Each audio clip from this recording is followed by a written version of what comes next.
courtroom felt like it had stopped breathing. You could hear the ticking of an old wall clock and the faint rustle of legal papers.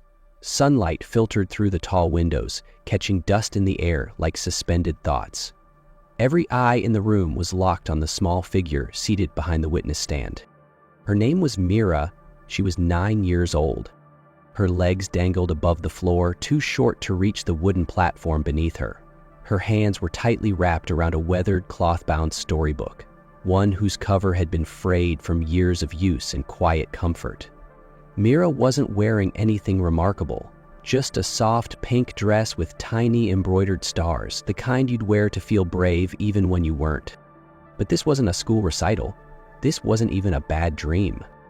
This was family court in a quiet Oregon town, and Mira was the youngest person in the room, the only child in a sea of attorneys, clerks, a judge, and 2 parents seated on opposite sides of the room, each carrying the weight of blame, fear, and broken trust.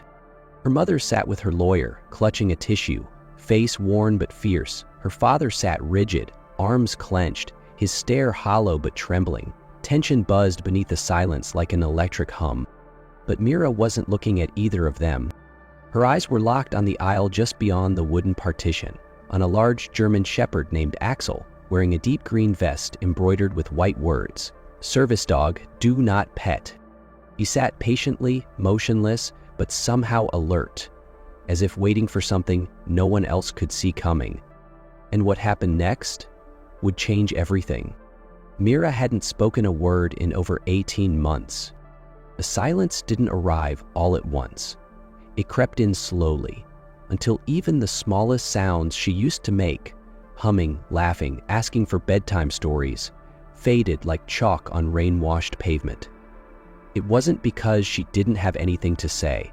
It was because saying anything had once led to something terrifying. No one in that courtroom knew the whole story. Not the attorneys, not the bailiff, maybe not even the judge. But Mira's mother knew. And somewhere deep down, despite his blank expression, her father knew too. It had happened on a cold winter night. Mira's father had been pacing the house, anger bubbling just beneath his skin. One wrong word, one wrong glance, and everything exploded. She had tried to run, tried to hide, but he caught her, shook her, hard. Hard enough to leave bruises, hard enough for everything to go dark. The bruises faded in time, but something else broke. Her voice, her safety, her belief that the world could be trusted, gone, just like that. In the days that followed, she didn't cry, she didn't scream. She folded into herself, as if disappearing was the only way to stay safe. Her spirit didn't just dim, it fractured. She stopped reaching for hugs. She stopped asking for stories. It was as if a small, bright part of her had vanished, and no one could call it back. Therapists tried. Months of therapy sessions, drawing circles with crayons, playing with dolls, even medications. Nothing worked. Mira kept her lips sealed and her eyes down. It wasn't defiance, it was fear. Pure, learned fear. Then came Axel, not as a fix, but as a lifeline. The first time they met, Mira sat cross-legged on the floor of the therapist's office, barely blinking. Axel lay quietly across the room, observing her with those deep, intelligent eyes. He didn't move, he didn't beg for attention, but something passed between them. In that silence, Axel seemed to know, without instruction or training, that this little girl was the one he needed to protect, the one who needed to be reminded she still mattered. He was introduced cautiously as part of a trauma recovery program. At first, Mira didn't even touch him, but Axel waited. Quiet, patient, gentle. He never barked, never rushed. He simply laid nearby, breathing steadily, matching her pace. It took weeks for her to place a hand on his back, months before she made her first sign. And slowly, Mira began to communicate not with people, but through Axel. A soft touch, a specific movement, a nod followed by a signal they had practiced in therapy. He wasn't just a comfort animal. According to her psychologist, Axel had become something far more powerful a bridge to the world she no longer believed in. And now, that bridge stood tall and silent, just feet away from where Mira sat, waiting for her to cross. Judge Penelope Ward was not someone people expected to bend.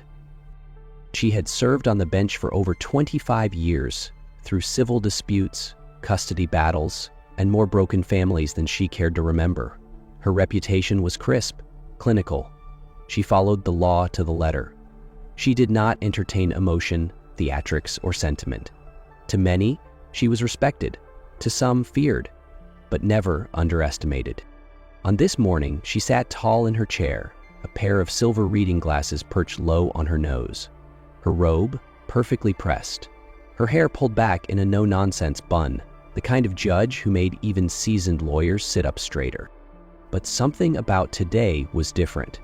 She looked at Mira, really looked. There was no courtroom protocol in that gaze, no calculated legal assessment, just quiet observation, the way the girl clutched her book, the stiffness in her shoulders, the fact that her feet didn't touch the ground. And then, the smallest shift, the flicker of Mira's eyes toward the back of the room, toward the dog. Judge Ward glanced at the German Shepherd seated calmly behind the wooden barrier. She had approved the motion to allow the service dog after reading the psychologist's testimony, but she hadn't expected to see this. A girl held together by silence, a dog holding space for her to be more than that. The judge leaned forward slightly. "Mira," she said, her voice softer than anyone in the courtroom had ever heard it, "I need to ask you something. You don't have to answer with words. If you're not ready, you can nod, or shake your head, or look at Axel. We'll understand." Mira didn't respond, not right away.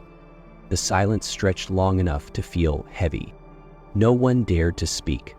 Not the attorneys, not the clerk, even the court reporter had paused, fingers hovering over the keyboard, as if afraid a keystroke might shatter the moment. Mira remained perfectly still, except for her hands. Her left hand stayed curled around the frayed spine of her storybook, but slowly, carefully, her right hand began to rise. Not high, just enough for those watching closely to notice. She drew a small, deliberate circle in the air with her pinky finger, barely visible, soft, like a whisper only one being in the room would recognize. Axel did. The German Shepherd's ears lifted, and he stood in a single fluid motion, not rushed, not uncertain. His movements were precise, practiced. He strode, through the small gate beside the witness stand. The bailiff moved slightly, instinctively, but the judge raised a hand to stop him. Everyone watched as Axel approached Mira, turned, and sat at her side, facing the courtroom as if taking a post. He was calm, silent, steady. Mira then tapped her chest. Once? Twice? Axel barked. One single bark. Short, but clear. And that was it. A ripple passed through the room like a chill. People looked around, confused but moved. The attorneys turned to one another, whispering. The court clerk blinked rapidly. Mira's mother covered her mouth with both hands. Judge Ward sat upright, her hands folded, her expression unreadable, but her eyes searched the girl's face as though decoding a message written in invisible ink. "What does that mean?" she asked, without looking away, her voice low but direct. And from the back of the courtroom someone stood. It was Mira's psychologist. Her face was pale, her hands trembling slightly. "That's a communication sequence we developed," she said. "Mira and Axel practiced it for months. It's how she tells the truth when she's too afraid to speak out loud." The judge didn't speak right away. She blinked once, slowly. Her gaze shifted from the psychologist to Mira, then to Axel, still seated like a soldier on duty. The room held its breath. The psychologist stepped forward, carefully holding something in her hand. A small, cream-colored envelope, slightly bent at the edges. "She gave me this yesterday," she said gently, her voice carrying through the silence. "She told me, only give this to the judge if Axel barks." Judge Ward reached for the envelope, her fingers steady but her eyes uncertain. She opened it slowly, peeling back the flap as though it contained something sacred. And, in a way, it did. Inside was a drawing, done in crayon, but precise in its pain. It showed a small girl, unmistakably Mira, crouched in the corner of a room, her arms wrapped tightly over her head. Looming over her was a man, tall, red-faced, twisted in anger, his hands clenched into fists, his mouth open in a silent roar. In the corner of the picture stood Axel, positioned between the man and the girl, his body low, defensive, his mouth open mid-bark, his eyes sharp and watchful. The courtroom was still, but something invisible shifted. Judge Ward stared at the drawing longer than anyone expected. Her lips pressed into a thin line. Her throat moved as she swallowed hard, fighting the sting behind her eyes. She had ruled on hundreds of cases, but none had ever looked her in the face like this. Through a child's truth, drawn in broken lines and bold crayon. She turned the drawing over. On the back, written in uneven block letters with a blue marker, were 9 simple words. He says he cares, but I only feel safe when he's not there. A gasp swept through the gallery. The father stood abruptly, knocking his chair back. This is absurd. That dog's trained. She could have... Sit down, Judge Ward snapped, her voice no longer soft. It cracked through the silence like a lightning strike. Or I will have you removed. The father froze. Axel didn't move. Mira didn't flinch. For a moment, no one moved. Judge Ward placed the drawing on the bench with deliberate care, as though afraid even a breeze might tear it. Her fingers lingered on the paper, tracing the edges like it was something living, something fragile. Her eyes flicked to Mira, then back to the words written in uneven letters. He says he cares, but I only feel safe when he's not there. It wasn't evidence in the traditional sense, but it was more than that.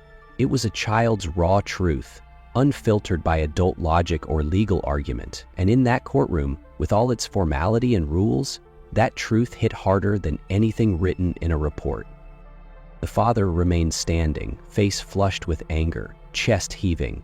She's manipulating you, he barked, pointing at Mira. She's using that dog. This whole thing is coached. Judge Ward didn't even blink. This court, she said coldly, does not take well to intimidation. You may sit, or you may be escorted out. His mouth opened as if to argue, but the bailiff took a single step forward. The father sat. Silence returned. Axel remained perfectly still, his gaze locked forward, but his body leaning ever so slightly into Mira's leg. A silent reassurance. I'm here.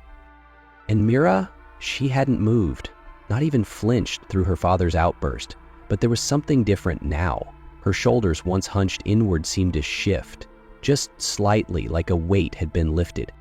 And then, with the softest voice the room had ever heard, Mira spoke. Axel knows who keeps me safe, she said. He remembers everything, even when I couldn't. The words didn't echo. They didn't need to. The weight of them settled into every corner of the room. Even the court reporter had stopped typing. For a long moment, the room remained suspended, caught between breath and disbelief. The sound of Mira's voice, soft as it was, struck like thunder, not because it was loud, but because it existed. After 18 months of silence, the courtroom had been witness to a miracle, quiet but seismic. Judge Ward didn't hide her reaction. She blinked several times as if making sure she had truly heard the words. She leaned forward, both elbows resting on the bench, fingers clasped together. Her sternness had not vanished, but something else had appeared beneath it. Reverence. Mira, she said gently, thank you. Those two words hung in the air like a blessing. Axel still sat at Mira's side, unmoving, but his ears twitched at the sound of her voice, and he leaned a little closer, brushing her arm with the side of his body. It was a small gesture, but it grounded her. Mira's eyes didn't stray to her father, not once. She didn't flinch when she heard his breath catch, or when his hands curled into fists against the table. Her gaze remained forward, her focus unwavering. She had said what she needed to say. Judge Ward turned her attention to Mira's mother, whose tears now fell freely. Her lawyer rested a reassuring hand on her back, but the woman hardly noticed. Her entire being was fixed on her daughter with awe, with sorrow, with pride, and with heartbreak.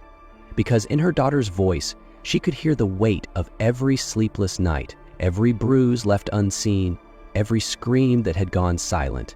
It was the sound of pain that no mother ever wants to hear, spoken not in volume, but in truth. "Ma'am," Judge Ward said, voice steady, "I am granting you full custody of your child." The courtroom didn't erupt. There was no applause, just a quiet, collective release, like the building had been holding its breath with everyone else, and finally it exhaled. The father opened his mouth again, but this time the bailiff stepped forward and shook his head. Nothing needed to be said. The judge's gavel remained untouched. It wasn't over. Not yet. The paperwork was done. The testimony had been heard, though only a few words were spoken. The evidence lay in crayon on the judge's bench. And yet, what lingered most wasn't what had been shown or said. It was what had been felt. Judge Ward gathered her files with practiced precision, stacking them neatly before her. The room had settled, though no one quite returned to normal. Something unspoken had passed through the space, something sacred, and no one wanted to break it. Her hand hovered above the gavel, poised to bring the session to a close. But she paused. Her eyes moved from the mother, quietly weeping in gratitude, to the father, sitting rigid and defeated. Then to Mira, still seated on the witness stand, Axel steady by her side, the book in her lap now resting slightly open. The judge looked directly at the child, and for a rare moment in her long career, her voice wavered. "You've said more with a single signal than most adults say in 1,000 words, she whispered. She wasn't speaking as a judge then, but as a human being, one who had just seen something that pierced through every layer of legal training, protocol, and restraint. Judge Ward lowered her hand, and instead of bringing the gavel down with force, she set it on the bench softly. Not in judgment, but in awe. Then, without another word, she stood and left the bench. And the room stayed silent, because there was nothing more to say. 6 months later, in a different kind of silence, this one filled with peace, the sun was warm on the park bench that afternoon. Leaves fluttered lazily in the breeze, casting moving shadows on the notebook that lay open across Mira's lap. Her small fingers held a colored pencil, carefully sketching a scene: trees, birds, and a dog that looked very familiar. Axel lay curled beside her, his eyes half closed, but his ears alert as ever. He didn't need to watch her constantly anymore. She wasn't broken now, just healing, slowly, steadily. Mira still didn't speak much, but she didn't need to. She laughed, she drew, she made eye contact. She had begun to sleep through the night. Her therapist said it was progress. Her mother said it was a miracle. A little boy wandered over from the playground, his hands sticky with ice cream. He stopped a few feet away and pointed at Axel. "Can I pet your dog?" he asked. Mira looked up, the corners of her lips lifting. She didn't answer right away. For a split second, her fingers twitched with hesitation, a trace of the girl who once disappeared inside silence. But then, she set her pencil down, closed her notebook, and gently tapped her chest. Axel gave a single, friendly bark and wagged his tail. The boy laughed, and then so did Mira. A real laugh, the kind that caught in her chest and spilled out like sunshine. Not just sound, but life. The kind of laugh that told the world she was still here, that the bridge was working, that healing had begun,